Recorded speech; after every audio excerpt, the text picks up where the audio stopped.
Situation toujours confuse à Ouagadougou, Burkina Faso, après des tirs entendus aux premières heures de la journée dans la zone ministérielle de la ville. Quelques axes routiers majeurs comme l'avenue Thomas Sankara ont été bloqués avec des éléments de force de défense postés devant les sites stratégiques. Depuis que ça a commencé à tirer à 4 heures, là, premièrement, ils ont barricadé l'accès de l'échangeur de Ouara 2000 en partant vers le rond-point des Martyrs. Bon, après quelques heures seulement, aux environs de 7 heures, ils ont débloqué la voie là. C'est après ça maintenant que les tirs ont commencé entre la gendarmerie de Karpala, les deux gendarmeries de Karpala, avec le camp Babassi. Mais jusqu'à présent, bon, personne ne sait ce qui se passe, quoi.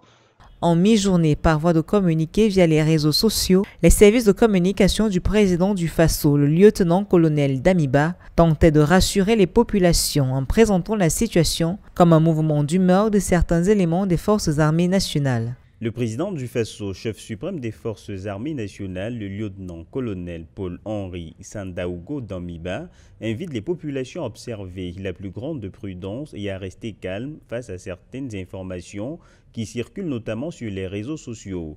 Des pourparlers sont en cours pour amener le calme et la sérénité. Depuis son putsch contre le président Roch-Marc Kaboré en janvier 2022, le président Damiba fait face à une crise sécuritaire grandissante avec des attaques terroristes qui se multiplient. Lundi 26 septembre, dans le nord du pays, une attaque contre un convoi de ravitaillement a causé la mort de 11 soldats. Au sein de l'armée, certains informateurs parlent d'un mécontentement qui se généralise. Des populations ont profité de ces tensions pour manifester leur frustration dans certaines rues de la capitale.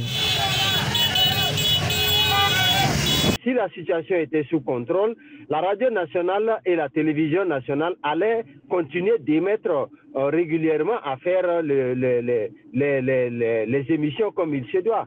Mais on a constaté qu'il n'y a pas eu de journal télévisé aux éditions et aux heures prévues.